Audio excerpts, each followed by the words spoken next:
The Avengers radio series, a cultural phenomenon in South Africa back in the 1970s. South Africa was a country with no national television service. It wasn't until 1976 that the country would get its first taste of television broadcasts.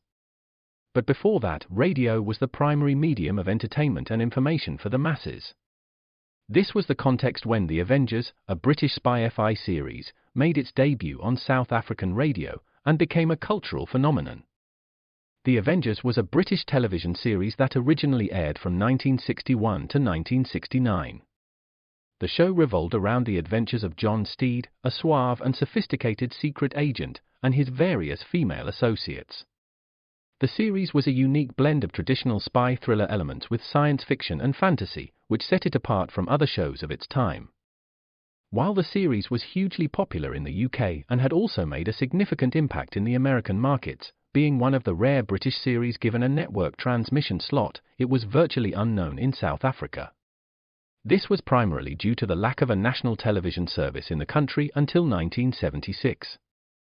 However, as a film series, The Avengers was able to gain some exposure in South Africa through film rentals. But it was the launch of the radio series that truly brought The Avengers to the masses in South Africa. Come and listen at www.myclassicradio.net. From Hollywood, the George Burns and Gracie Allen Show for Hormel and Spam.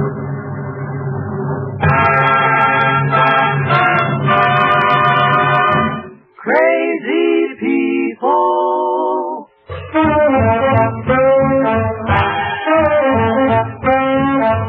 Spam, rebop, boom, spam. George Burns and Gracie Allen on the show and his orchestra. They're singing glee with a smoothie free. Last but not least, and with Bud Heaston.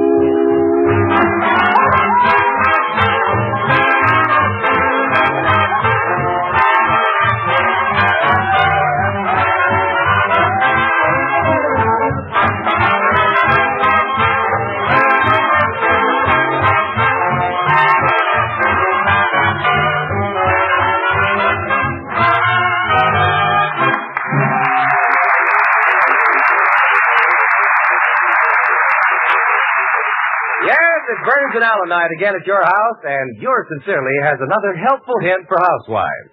Here's a suggestion for a one-plate meal that's quick to get, economical to use, grand to eat. Serve a hot sandwich. Just open a can of Spam, S-P-A-M. Put slices of this tender, juicy meat on toast, then slice tomato, Bermuda onion, or sweet pickle.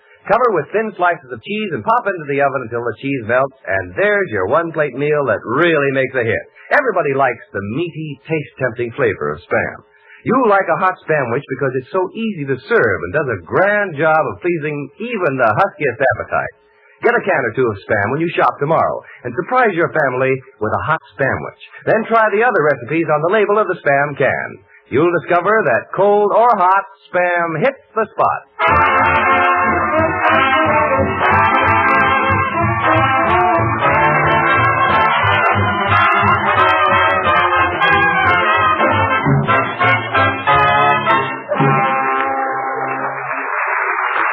Ladies and gentlemen, last week, as you all remember, George Burns was taken for a ride by Huey Sallis, that notorious gangster. We haven't heard from him since, and we feel the worst has happened. But the show must go on, so tonight we bring you his partner, Gracie Allen, in mourning, wearing a black dress which was especially designed for her by Schiaparelli, and here she is.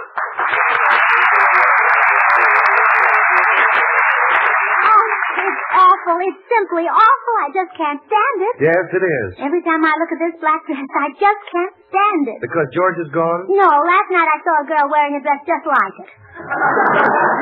Well, Gracie, if you think you have troubles, I wonder what that gangster could have done to George. Well, maybe he threw George in the river, and right now he's starving to death. If you're in a river, you drown. You don't starve to death. The Los Angeles River? Maybe he wasn't killed, though. Well, if he wasn't killed, where can a guy disappear to for a whole week? Maybe he's watching a double feature. Well, I don't know. I did everything I could. I was out with the chief of police every night until I couldn't keep my eyes open. You were, huh? Oh, boy, can he dance. Well, I'm certainly going to miss George. He was a great guy to work for. Oh, that's right, Artie. He was good to his folks. He never turned down a friend. Yep, and even though he yelled once in a while, he was the salt of the earth. He was kind, considerate, lovable. And so generous. Look, why don't we quit lying to each other? Yeah, wasn't he cheap? Now, look, I don't think it's nice of you boys to pan George before me. That's right. I've known him the longest, and I should pan him first. Yeah, what's he? You remember the time he found a box of corn plasters? Yeah, and then he went out and bought a pair of tight shoes. Gosh, remember how he used to go over to his house and he'd play the Victrola for hours? Yeah. He was... until we ran out of nickels. Oh, I don't know. He wasn't so cheap at that. For my birthday, he bought me a fur neck piece. It was real fox. Silver? No, terrier. That's Poopsie, all right. Fox Terrier. Yeah, when I told my friends I was putting on the dog, I wasn't kidding.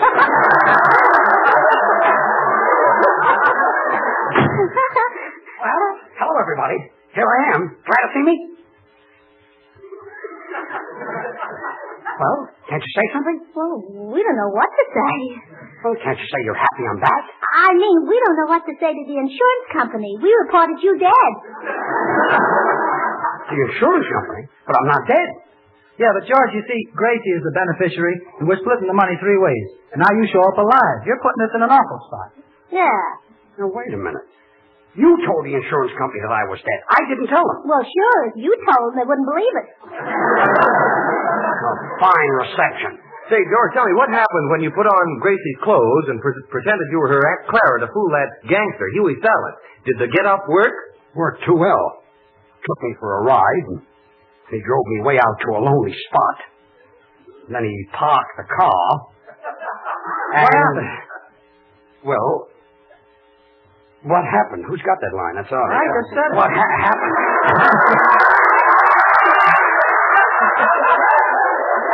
Well, Artie. Try it again, Artie. All right, George. Let's take it inside. I walked home, and I've got a TL for you later. Well, George, it doesn't take a week to walk home from a parked car. It does when it's parked in Albuquerque. Why didn't you try to hitchhike a ride like Claudette Colbert did, and it happened one night? That's just what I did. I saw a car coming, and I got out in the middle of the road, and I picked up my skirts and showed my legs, and what do you think happened? Well, with your bow legs, the car probably drove right through. How do you like that? Couldn't hitchhike a ride, and here I've got a $3,000 car in my garage. 2,000. 2,000. Yeah, that's all Bud could get on it. Bud, as soon as you thought I was gone, you sold my beautiful yellow car? Well, now, don't feel that way about it, George. Out of respect to you, before I sold it, I had it painted black.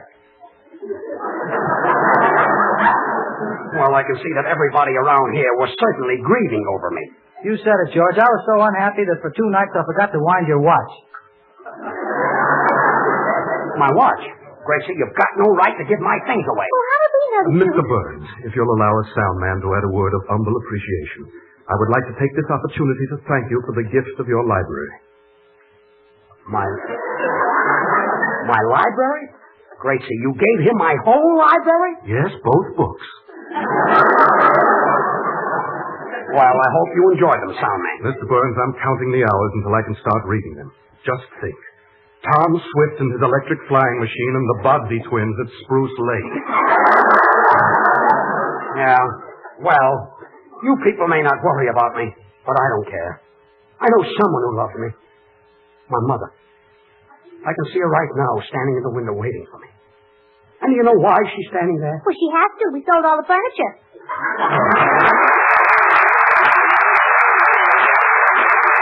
Well, imagine dividing all my things, and here I thought I was among friends. And now, Arnie Shaw, who has just received the Song Hits Magazine Award as the Orchestra Leader of the Month, will play My Heart Stood Still. Congratulations, Arthur.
I don't care what plans you've all made to spend the money. Life insurance isn't payable until you're dead, and I'm not dead. But, George, nobody will know the difference. Those ridiculous suggestions you make. Supposing they do find my hat in the river. That won't mean anything. Well, it will if you've got it on. Well, I'm not going to do it. Oh. Look, George, why do you want to live? I want to see if little Abner gets married, that's why.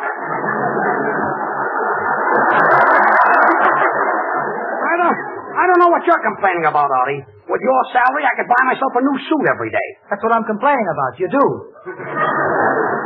Oh, say, we forgot to tell George the insurance adjuster will be up here any minute now. We've got to think of a plausible story to tell him. Let me get you people straight. Senor Burns. If you think, Senor Burns. for 1 minute, that I'm going to do it... Stop. Stop with that oopsie. We can tell You know, I can get mad, you know what? we can tell the insurance man you died like my uncle from the weasels. The weasel? It's measles. How could your uncle die from the weasel? He was crossing the railroad track, and he didn't hear the weasels.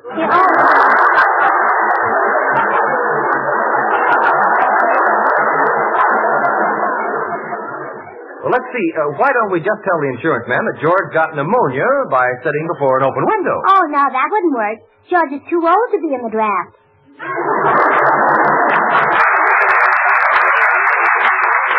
Now, look, I made one mistake last week, and oh, boy. Gracie, answer that. Hello, Sam's Meehouse, Gracie Allen speaking. Hello. This is Huey Salas. Tell George Burns as soon as I get out of the county jail, I'm coming over to rub him out. Oh, so you can't get out of the jail, huh? No. Oh, he can't get out. No. Well, tell him Aunt Clara sends her love. Aunt Clara sends her love. Oh, is Aunt Clara there? Yes. Wait a minute.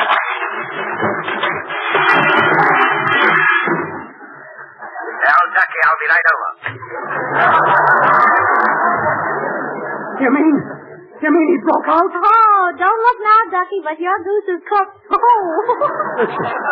This is awful. What'll I do? Well, look, I got an idea. When the insurance adjuster gets here, tell him that you died last week, and he'll declare you legally dead. And then nobody can kill you, not even Dewey Salas. Well, how do you like that? I've got to die to save my life. How can I tell the adjuster I'm dead?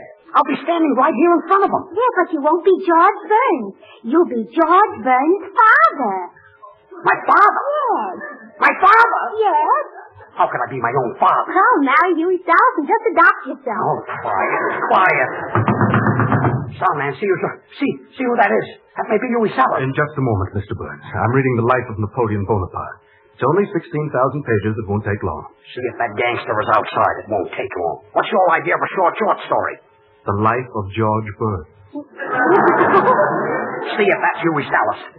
It isn't. Oh, good. Let him in. Good evening. My name is Stebbins. I'm from the insurance company, and George Burns is dead. Say, wait a minute, mister. You resemble George Burns. Oh, why shouldn't I? I'm George Burns' father. Yes. A man of your age, George Burns' father? Well, that's hard to believe. Well, thanks. But I guess it's possible. Maybe you got married late in life.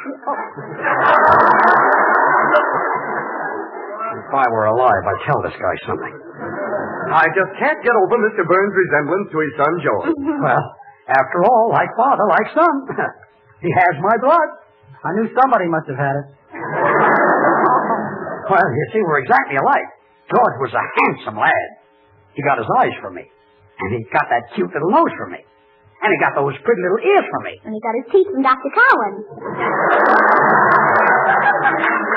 He did not. Poor George. I don't know where he went, but wherever he went, I hope he took a lot of Spam along with him. Spam? Where George is? Well, Artie, see, Spam doesn't need any refrigeration. Well, cold or hot, we got it in the spot. You see, our company has to be very careful on matters like this, but of course, if you're sure that he died... Well, sure we're sure. I remember how surprised we were at the time. Dying was the last thing we thought he'd do. Well, that's life, I guess. You know what happens when your number is called? Yeah, you holler screen up. If it's a mistake, man, we can Never mind. Forget. Forget the whole thing. Well, I guess everything's all right. You'll have to forgive me for asking those questions. We have to watch out for fraud, you know. Fraud? Yes, like trying to collect insurance under false pretenses. Well, anyway, now that Mr. Burns is dead, what do we get? $20,000. Well, assuming that George is not dead, does anybody get anything? Yes, he gets 20 years. Darn it, I get into more trouble than John Barrymore. Well, there's just one more little thing before we pay out any money. We must be certain that the insured person is not living. Now, the simplest way is to view the body, and I know a corpse when I see one. Well, this is going far enough. I'm George Burns. The check will be in the mail in the morning.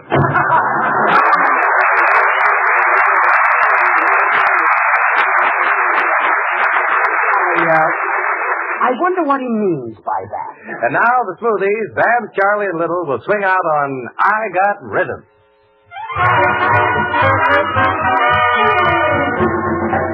I got rhythm, I got music, I got my gal who could ask for anything more. I got daisies in green pastures, I got my gal who could ask for anything more. All that trouble, I don't mind him, you won't find him around my door. I got starlight, I got sweet dreams, I got my gal who could ask for anything more. Who could ask for anything more? I got the rhythm, I got the rhythm. Never feel low down, I got the rhythm down, I'll strut on down. I got the music, I got the music. I'm on the street with rhythm. It's the sunny side of the street. Days can be sunny with never a sigh. Don't need what money can buy. Birds in the trees sing their day full of song. Why shouldn't we sing along? I'm chipper all the day, heavy with my life. How do I get that way?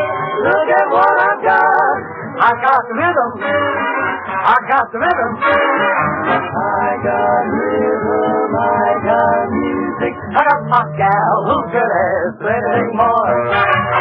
I've got daisies in green pastures. I got my gal who could ask anything more. Home and trouble, I don't mind him. You won't find him round my door. I got the rhythm, I got the rhythm, I got starlight, I got sweet dreams. I got my gal who could ask for anything more. I got the rhythm, I got the rhythm, who could ask for anything more?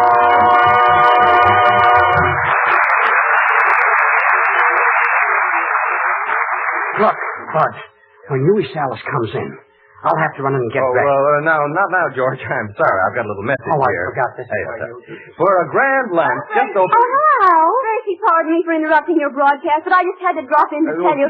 Please, girls, I'm Gracie, I simply had to tell you that I tried the grand suggestion you made last week. Oh, about Spam biscuit waffles. Wasn't that good? Oh, girls. Perfect. You should have seen the way my family went for those waffles and hot slices of fried Spam. Oh, well, did your waffles turn out all right, nice and fluffy? Look, do you mind if I have... Wonderful, Gracie. Waffles made with Bisquick are simply grand and so easy to make. The easy directions are right on the package. And you know, most of the waffle ingredients, expertly blended, are right in Bisquick. I was delighted. As I was saying... Oh, well, that's fine. Did you like the Spam? Did we like it? Gracie's Spam is all you say it I is. told you. My, such tender, juicy, delicious meat. And such a time saver. All ready to eat as soon as you open the Spam can. All I did was pop a few slices into the frying pan for a jiffy. And believe me, Gracie, the meaty flavor of lightly browned, sizzling hot slices of Spam and those golden, delicious Bisquick waffles really made a hit. Holla, please, would you mind if Oh, I... have you tried Spam and waffles for supper, too? Oh, please, I'm the announcer on the show. Just give me one more chance. Oh, yes. Oh, pardon us, Bud. Only a third of a page left. But I'm inspired, so here goes. Now, ladies, just before you close the waffle iron, dice Spam and drop on the batter. Wait till you get a whiff of the aroma of the savory, juicy meat, the rich flavor trickling through the delicious waffles. And it's so easy. So ask for a can or two of Spam, S-P-A-M, a Hormel product, and a package of General Mills Bisquick, B-I-S-Q-U-I-C-K, when you shop tomorrow. Slice it, dice it, fry it, bake it, cold or hot. Spam hits the spot.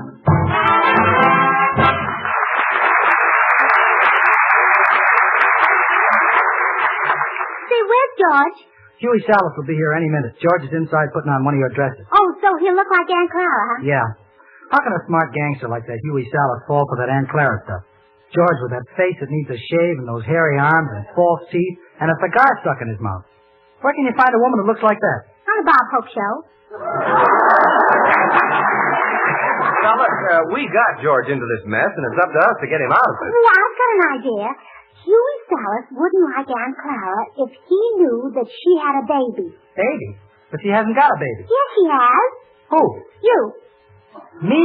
Yeah? If I'm a baby, how can I play clarinet? Oh, put a nipple on the end of it.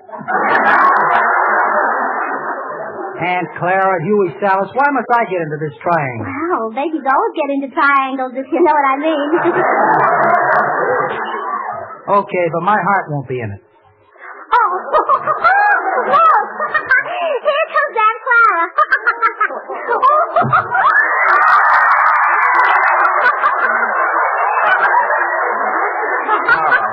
Go ahead. Laugh. Go ahead, just laugh. Oh, boy. The things I have to do to make $1 million.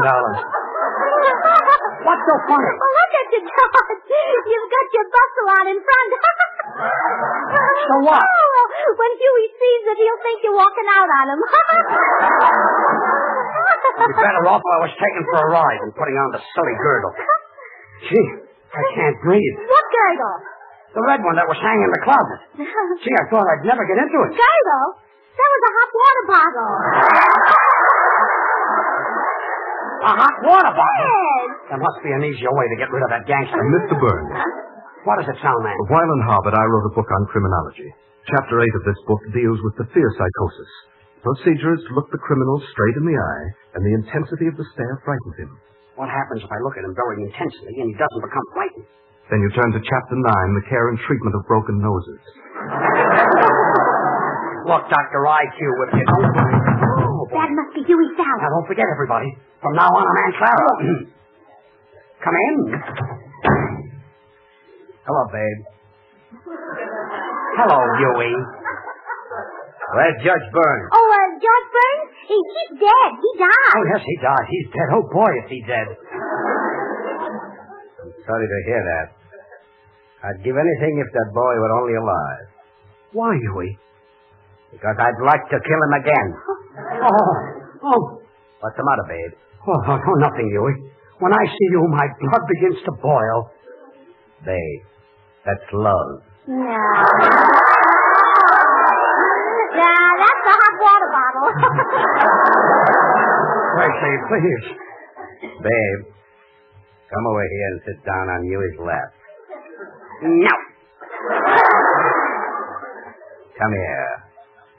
No. Come here. I'm coming, Huey. Look what I got for you, babe. Some jewelry. For me? Why, it's beautiful. It's gorgeous. Well, what is it? A pair of brass knuckles with a diamond in it. Brass knuckles with a diamond in it? It belonged to my mother.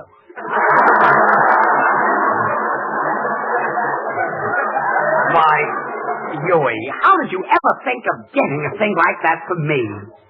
Well, it's something that would knock your eye out. Oh, you shouldn't have done it, Huey. You deserve nice things. Why, you're pretty hardy-dardy dame, you know. He may be hardy, but he'll never see tidy again. She's just jealous. Aunt Clara, you mean now you're going to be a gangster's mule? Senor, it's not mule. You mean Mal. Mule. No. Mule is jackass. You're a peacock? Hey, you cockroach. You can't talk that way to my dame. You don't scare me. I can fight anybody with one hand. Yeah? Why don't you fight me? You got one hand? Oh, don't mind him, Huey. Okay, babe. Well, I never told this to a dame before.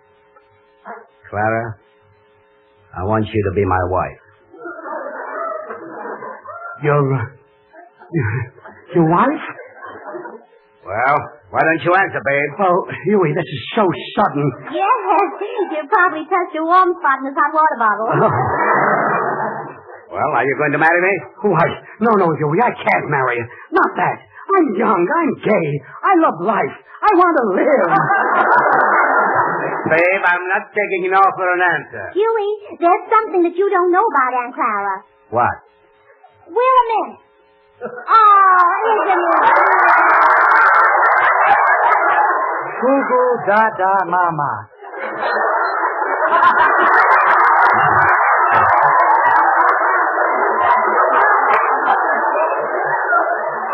What's that? Well, that's Aunt Clara's baby. Well, that's something Aunt Clara didn't know either. Uggle, gobble, gobble. Clara, is that your baby? Yes, Huey. Where's the father? Well, he got killed playing piggyback with the baby. How? He fell off the baby's back. Uggle, gobble, gobble. Huey, isn't little Artie cute? You know, you hold him one way and he looks just like my husband. Yeah, you hold him the other way and he looks just like you. Yes. Well, babe, give Uncle the Huey a little smack, huh? Oh, what, he slapped me. Oh, well, he didn't mean it, Huey. I'm not sore. Say, anytime an infant can give Huey Salas a black eye is good enough to be my son. Clara, next week we get married. Married? Oh. Gee, George fainted. Well, will George come too? Will he have to marry Huey Salas? Will he have orange blossoms in his hair? Or lilies on his chest? Will he ever get out of this mess? Will he ever get out of the hot water bottle? Well, come to the wedding. You're all invited.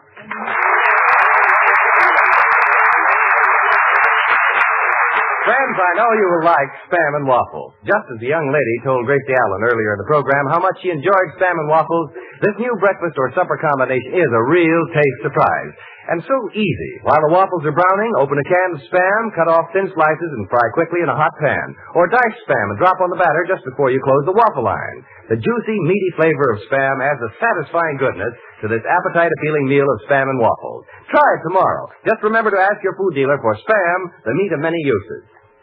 Be with us again next Monday night, same time, same station, for another George Burns and Gracie Allen show with Artie Shaw and his orchestra and the Smoothies. Until then, this is Bud Easton reminding you to remember that cold or hot, Spam hits the spot. This is the National Broadcasting Company.